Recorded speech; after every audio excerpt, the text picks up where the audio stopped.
ఈ మాటలు నేను చెబుతూ మన మేనిఫెస్టోలోని ముఖ్యమైన అంశాలు కొన్ని నేను ప్రస్తావిస్తా. ఈసారి కూడా మన మేనిఫెస్టో ఎప్పటిలాగానే కేవలం 2 పేజీల మేనిఫెస్టో. ఇంతకుముందు ఇది మన మేనిఫెస్టో, ఇప్పుడు ఇది మన మేనిఫెస్టో.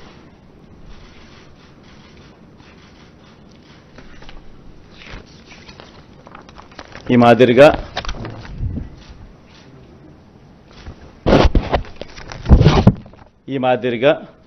మన మేనిఫెస్టో.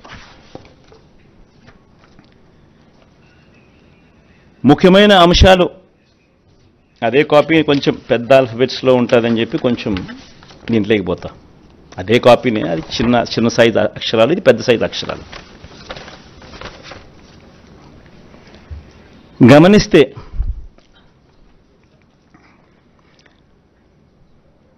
మనం పెట్టిన నవరత్నాలకు సంబంధించిన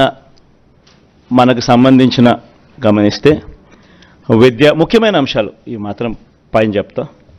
విద్య, అమ్మఒడి, ట్యాబులు, విద్యా కానుక, గోరుముద్ద, ఇంగ్లీష్ మీడియం, డిజిటల్ బోధన. వైద్యం, విస్తరించిన ఆరోగ్యశ్రీ ఇంకా విస్తరణ, ఆరోగ్య ఆసరా, విలేజ్ క్లినిక్లు, ఫ్యామిలీ డాక్టరు, 17 కొత్త మెడికల్ కాలేజీలు, జగనన్న ఆరోగ్య సురక్ష. వ్యవసాయం, రైతు భరోసా, ఆర్బీకేలు, ఉచిత పంటల బీమా, 0 వడ్డీ పంట రుణాలు, పగటిపూటే 9 గంటల ఉచిత విద్యుత్, సమయానికే ఇన్పుట్ సబ్సిడీ.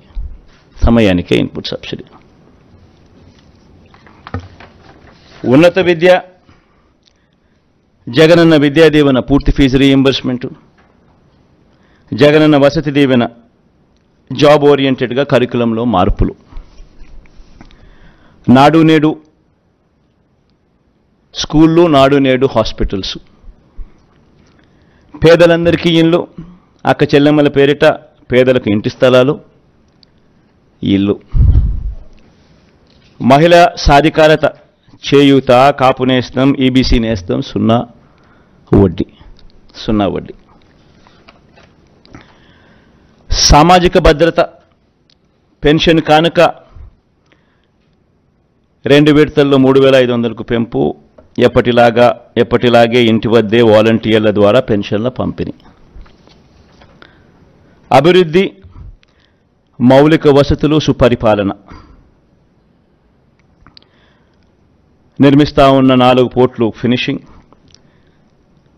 ఫిషింగ్ హార్బర్లు ఫినిషింగ్, ఎయిర్పోర్ట్లు వాటి విస్తరణ ఫినిషింగ్, ఇండస్ట్రియల్ కారిడార్లు ఫినిషింగ్, ఇండస్ట్రియల్ నోడ్స్ ఫినిషింగ్, ప్రాధాన్యత క్రమంలో జలయజ్ఞం ఫినిషింగ్, గ్రామ వార్డు సచివాలయాలు, వాలంటీర్ల వ్యవస్థ.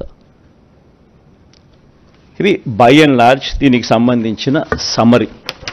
ఇక ఈచ్ స్కీముకు సంబంధించి డెప్త్లోకి పోయే అంశాలు లోపల ఉంటాయి. సో ఒక డెప్త్లోకి పోయే అంశాలలోకి ఒకసారి మనం పోతే, మహిళలు, నా అక్క చెల్లెమ్మలు, వీళ్ళకి సంబంధించి ఒకసారి గమనించినట్లయితే వైఎస్ఆర్ చేయూత ఈ కార్యక్రమం ఇంతకుముందు 75,000 ఉండేది. లాస్ట్ 5 ఇయర్స్లో లాస్ట్ రెజ్యూమ్లో 4 దఫాలుగా ప్రతి అక్క చెల్లెమ్మకు వైఎస్ఆర్ చేయూత కింద, మరీ ముఖ్యంగా నా ఎస్సీ, ఎస్టీ, బీసీ, నా మైనారిటీ అక్క చెల్లెమ్మలకు 45 నుంచి 60 సంవత్సరాల మధ్యలో వయసులో ఉన్న నా అక్క చెల్లెమ్మలకు చెయ్యి పట్టుకొని నడిపిస్తూ వాళ్ళకి ఏదో ఒక ఆదాయం ఉండాలి, వాళ్ళ ఆ ఆదాయంతో నిలదొక్కుకోవాలి, వాళ్ళు సొంత వ్యాపారాలు చేసుకోగలగాలి, వాళ్ళకు మరింత ఆదాయం వాళ్ళు సంపాదించుకునే పరిస్థితిలోకి వాళ్ళు పోవాలి, వాళ్ళకు పెన్షన్ కానీ ఇలా చేయూత కానీ ఇలా ఏదో ఒక ఆదాయం ఖచ్చితంగా వాళ్ళకు ఉండాలి అని ఉద్దేశంతో వైఎస్ఆర్ చేయూతను కొనసాగిస్తూ ఉన్నాం. ఇంతకుముందు 5 ఏళ్లలో 4 దఫాలుగా 75,000 ఇచ్చాం. దాన్ని మళ్ళీ కొనసాగిస్తూ మళ్ళీ 4 దఫాలు 1,50,000 దాకా 1,50,000 వరకు తీసుకొని పోతాం. సేమ్ బెనిఫిషరీస్ను సేమ్ బెనిఫిషరీస్కు ఇంకా అది ఆగిపోకుండా ఆ స్కీమ్ మళ్ళీ చేయూత వాళ్ళను మళ్ళీ చేయి పట్టుకొని ఇంకా ఎక్కువగా నడిపించే కార్యక్రమం జరుగుతుంది.